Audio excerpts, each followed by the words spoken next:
You are listening to I Am Refocused Radio with your host, Shemaiah Reed. This show is designed to inspire you to live your purpose and regain your focus. And now, here's your host, Shemaiah Reed. Welcome back to I Am Refocused Radio. Once again, we are here today. We have another show lined up for y'all. Today, we have a special guest. We're going to welcome a therapist and an author, Bryan Blakeny. He is a Houston-based mental health professional with over 26 years of experience helping individuals, professionals, and couples solve complex problems. So you have a problem? Guess what? That's why we have people on this show, I Am Refocused Radio. We have someone that will be able to not just explain what he does professionally, but to help you understand more about emotional and spiritual intelligence. So to cut right to the chase, first and foremost, Bryan, how you doing, man? I'm doing pretty good, Shemaiah. How have you been?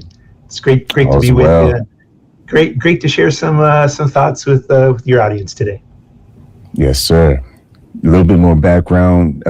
You study social psychology and clinical social work. Kind of explore with us a little bit about what got you inspired to pick this career path. Okay, I'll try to summarize best I can.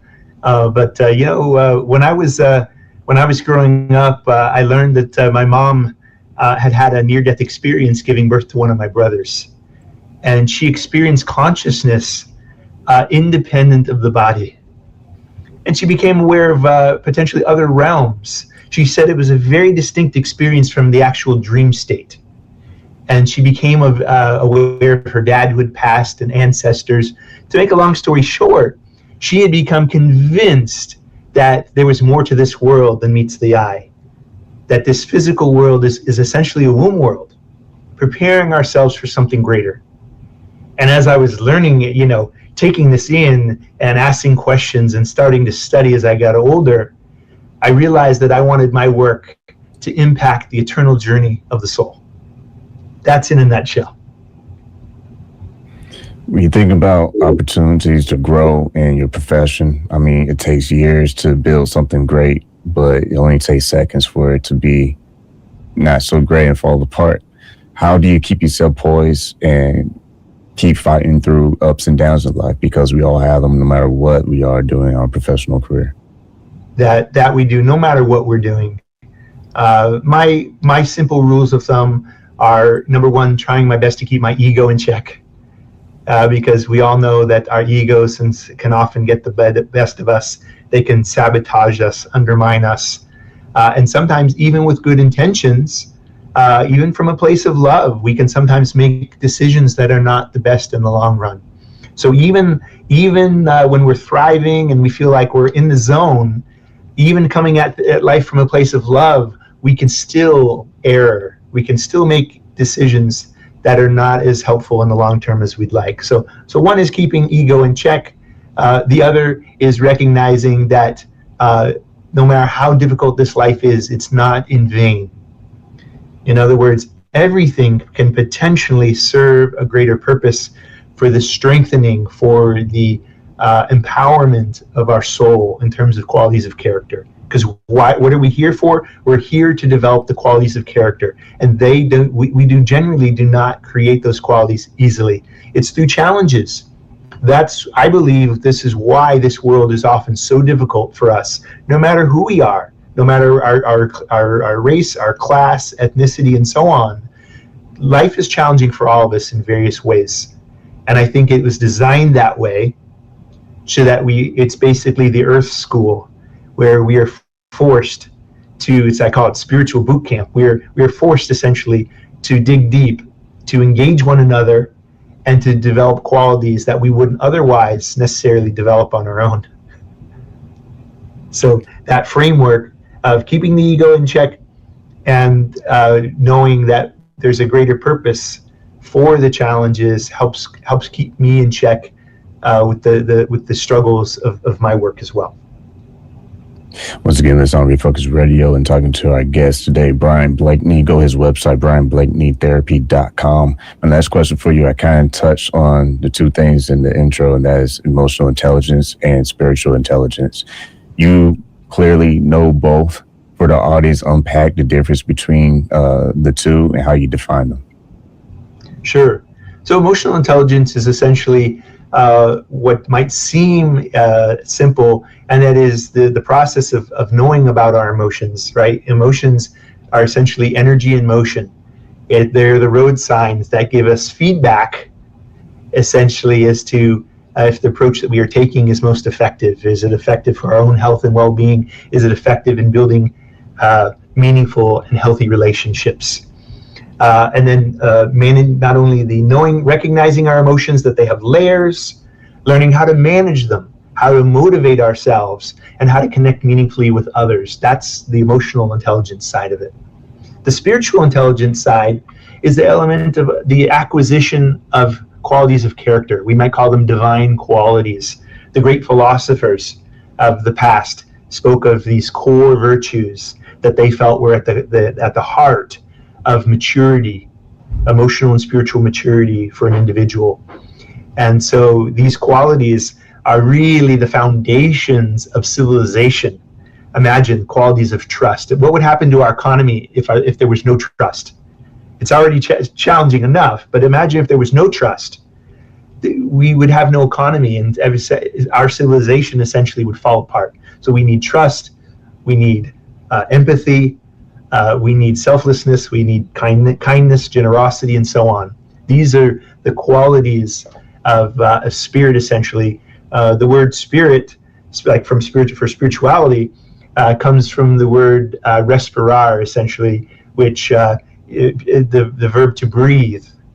If we look back to Spanish and Latin, and spirituality is a process. It's an exchange of breathing in and breathing out. We take in knowledge and spiritual nourishment, and we exhale virtue out into the world. It's an exchange. And only the person that possesses the virtues and is living them knows how life-giving those qualities are. It's invisible, just like our breath. When someone thinks about being present in the moment, we hear that a lot on podcasts, but to dig deeper, someone who may on the outside look like they're successful, but maybe they're disconnected emotionally. Can I explain what are some of the warning signs that people should heed to and try to catch that early? Great question. Some of the warning signs are of course, feelings of disconnect, hopelessness, irritability, anger, loss of sense of purpose, fear, right? Right now we live in a time with great uncertainty, a variety of uncertainties. And interestingly, the more that we're kind of in internal struggle or anguish, in many cases it makes that uncertainty makes us restless in many ways. And that restlessness can make it difficult to want to be still or to recognize the need to be still. So regardless of faith backgrounds, there's this verse that I like, biblical verse, and it says, "Be still and know that I am God." And the first, right, that process of being still is the power of contemplation, because in contemplation we can reflect. It actually brings to mind one of the potentially subtle benefits of depression, oddly enough. And you'd say, well, how's there a benefit to depression? And we have to remember that if there is a creator and we were very much designed, but also we evolve. I think we were designed to also evolve. Life was designed to evolve. That also there's a benefit for each of the emotions that we do experience. It's not like there's just positive or negative emotions, but there's a potential benefit to all emotions. As I mentioned, they're like road signs, if we're able to know what the road signs are telling us. So depression has a potential benefit, and that is that when we're depressed, we generally don't want to go anywhere or do anything. For most people, we want to just kind of shut down.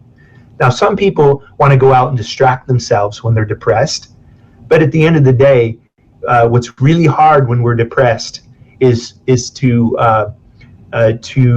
do the deeper thinking in terms of optimistic thinking, where we can actually reflect positively on our life. The tendency when we're depressed, of course, is to then reflect negatively, gloom and doom. But the opportunity and I underline this with all emotions, is they all give us an opportunity to reflect. And depression, because we want to shut down and oftentimes do nothing or go anywhere, we have the opportunity to be still and to contemplate our lives, not just from a negative perspective, but also one of objectivity, one of giving ourselves the space to just look without judgment, to actually respect ourselves. Respect comes from spect. The origins is to look or to see. To respect is to look again, to look back at, or to look again. And when we truly respect ourselves, we look again at our true essence. And it's only in being still that we can reflect on what our true essence is. And that is, we are pure consciousness. We are the pure silent observer who can reflect on what consciousness is, what it is to have life, even if it's not going great, but we can simply reflect. So in a nutshell, certainly more I could share on that, but I think the opportunity with our society is being still to reflect on what are we, what is our essence. These are the existential questions of life, or the questions of existence, that from that can blossom the greater questions as to how do we put this life and its difficulties into perspective. What is this journey that we're on? It's not just to keep up with the Joneses. It's not just to acquire material things and to die as rich as we can be. There's more to it. And so to your question, in terms of being still, enables us to choose a different path, the road less traveled, as to what our true purpose in this life might actually be. And speaking of reflection, there's professionals who know how to solve problems while they're at work, when they're in the office. But at the same time, they could be struggling addressing problems in their personal lives. Explain to our audience why that could be happening. Yeah, we, of course, we spend so much time at work that it's easy to, we're conditioned to solve those problems, and especially when our livelihood depends on it. But the problems at home and the personal ones, they follow us. And it can almost be like decision fatigue. We can be overwhelmed by the fact that they're constantly following us. And we may or may not have experience resolving certain internal conflicts. We may not have the know-how or the confidence, the belief in ourselves to dig deeper. So I think it's a universal challenge for all of us is what we do at home. It's this. It reminds me of charity begins at home. We think about being of service and who can we help, but the challenge is that sometimes we get so focused on helping others we forget to help ourselves. And like on an airplane, is like put the oxygen on ourselves first, then we can better help others. But it's not an absolute. It's a process. Just going back to that exchange of breath. It doesn't mean that we have to be perfect. Or no one will ever be perfectly analyzed. So, but it's this give and take, this exchange of taking in and giving back on the day-to-day. But trying to make time each day for some degree of self-care. And certainly those of us in the helping professions, we know that we are required, part of our professional ethics and oath is that we will make time for self-care so that we can better serve the people that come to us that are in crisis. Once again, listen on Refocused Radio and watching us online. Talking to our guest today, Bryan Blakeny. Go to his website. It's bryanblakenytherapy.com. We talked about earlier in the intro about you also working with couples. When you think about how couples repeatedly can argue about the same issue, that's normal. But what is something that you kind of notice, maybe a pattern of what could be happening beneath the surface of these disagreements? Yeah, great question. Going back to that word respect is not just, hey, respect me, or hey, I deserve to be respected, but going back to the actual meaning to say, hey, honey, are we remembering to look again? Are we remembering to look beyond the issues, beyond what we think are the patterns? Because sometimes the patterns aren't our partner. Sometimes the patterns are more in our own thinking and our expectations. It's like we expect certain things to happen. It's like, oh, they did that again. Even though it may no longer be a pattern for your partner, it may be that, hey, you did this 10 years ago. Look, you did it again. And in our mind, see, there's the pattern. It's like a confirmation bias, almost like we're looking for the self-fulfilling prophecy. And even though for our partner, they may have changed, and yet somehow we've put our partner in a box. See, I knew you were going to do that. Oh, there you go again. You always do that, or you never do what I asked you to do. And so we get into our own patterns of unrealistic expectations. So sometimes we've got to be able to look again. And when we truly look again, not just once again, but as many times as it takes to honor the dignity and the worth of our partner, to actually listen and to be present with how things occur to them. Because we can get so attached to our viewpoint and thinking that our viewpoint, we know what we saw, we know what is happening, we know the pattern, we know your intentions. No, we don't. We don't know our partner's intentions. And in the work that I do with couples, I let them know that they have no right to judge their partner's motives. We want to give them the opportunity to explain and to help us understand over time. It might take a while to really understand what the motives. A lot of times our behavior is not happening on an isolated bubble. A lot of times our partner's response or reaction might be in reaction to how we're handling things. It may be just them, but maybe be in response to how we're handling it. Maybe we're not showing up in the way that we could, and here we are pointing the finger at our partner. So one of the challenges I found with couples is it's very common, very rarely are partners equal with everything in every area of their life, with communication and connection and patience, with all of these qualities. They're not going to be equal. So there's times where there's gaps in understanding or resonance with virtue. So as an example, one couple may have this pattern of judging each other's motives, and you say, hey, look, I feel like my motives are being judged all the time, as though you somehow know me, like you know what I'm trying to do or not do. But I feel like I can't get a chance. I'm put in a box and you won't let me out of the box. But could you give me a chance to actually explain why I think things unfolded the way that they did? That I'm not just reacting on my own. Is it okay to share what happened, or how your reaction affected me, or how the circumstances? So in other words, we're trying to look again objectively, rather than getting caught up in our feelings, our opinions, or our need for control. Because struggles in relationship can create uncertainty, vulnerability, and sometimes questioning of adequacy. And when we get into those negative feeling states of uncertainty and lack of confidence, our need for control increases. And now, what's it like when we're in a partner who feels so controlling, or they're trying to control the narrative, of the dialogue, or the meaning of a situation? So now we got to break free of all that. And of course, that takes time.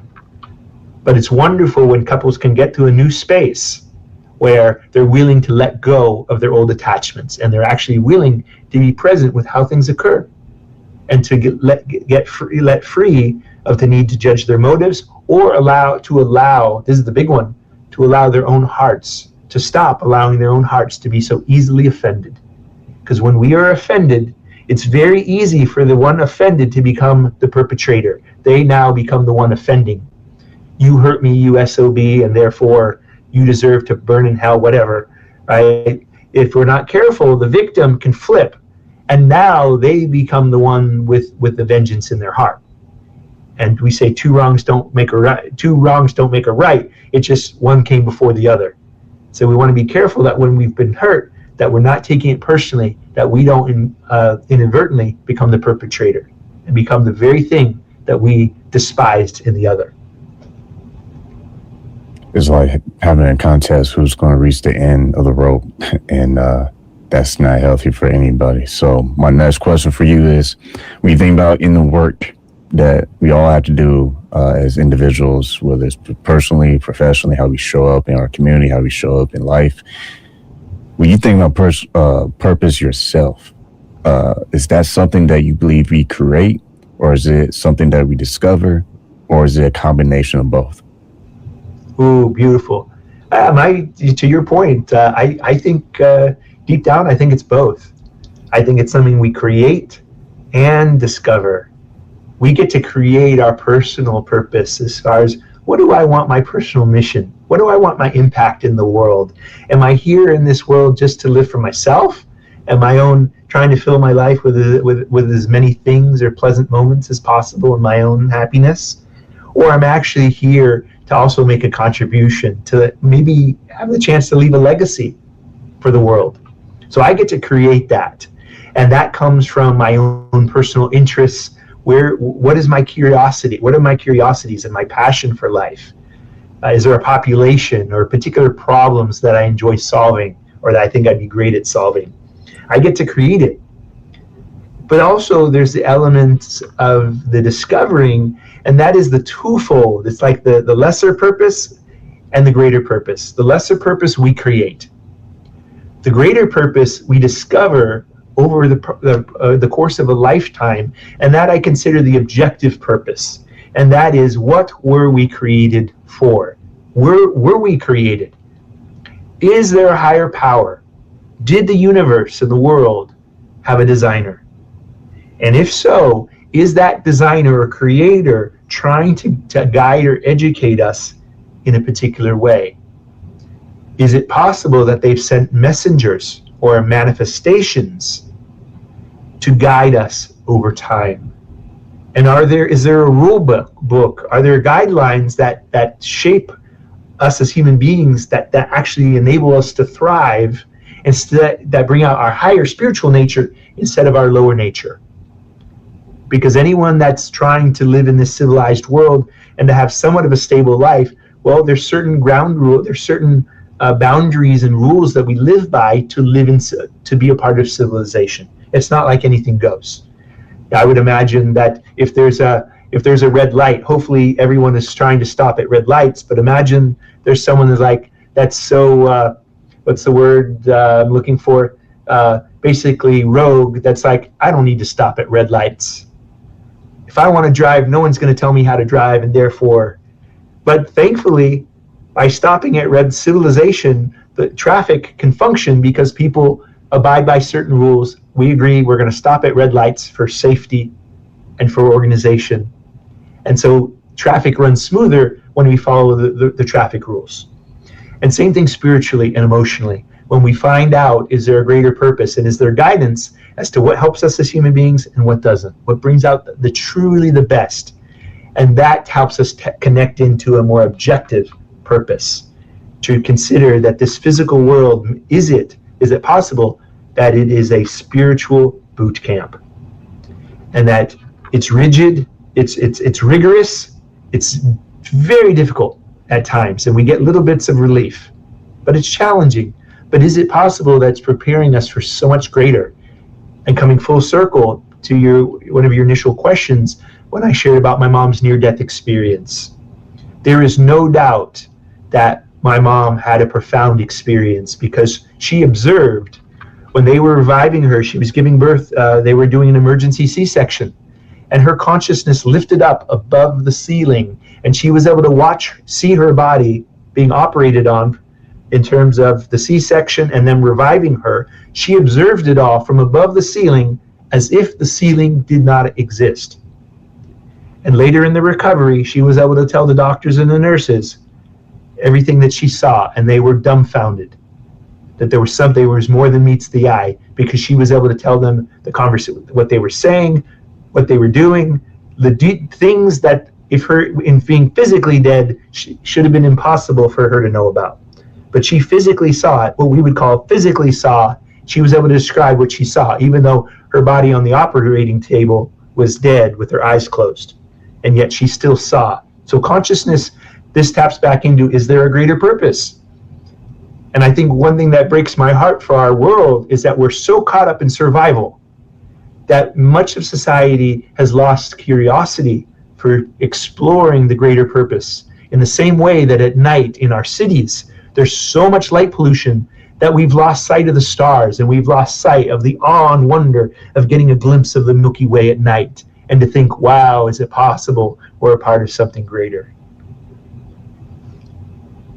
Once again, listen to Refocused Radio and watching us online, talking to our guest today, Bryan Blakeny. Go his website, bryanblakenytherapy.com. Before we wrap up, you also, like I said in the intro, you're an author. You have a book that people can go find, and that is entitled Top Secret, Declassifying the Meaning of Life. If you have one last thought you want to share with our viewers and listeners, what do we want to share with them? Yeah, one last thought. Continue to stay curious. I think human beings are limited by many things, but primarily our curiosity and our confidence and belief to create. I'd imagine some of us may have gone into certain career paths, and years later, you discover another career. We interact with other people like, so what do you do for a living? You do what? Wow, I didn't even know that was a possibility. And we hear about new opportunities in this world, and you go, man, if I had known about that when I was younger, I'd be all over that. And so our curiosity is fuel for growth. It's fuel for expansion and unlocking infinite potential and possibilities for us as human beings. And then by connecting with creating our personal purpose and discovering the ultimate. See, I'm one of the few human beings, there's a handful of us in the world, a few million of us that I would estimate, that have discovered the greater, and I mean great, incredibly unique, greater purpose of why we exist on this planet, why we were created in the first place, with intention. And when we plug in to that personal purpose that we've created and discovered the greater one, now we unlock incredible potential and capacity to see what we as human beings are not only individually capable of, but collectively, what civilization and the entire planet, we as a species, are able to create.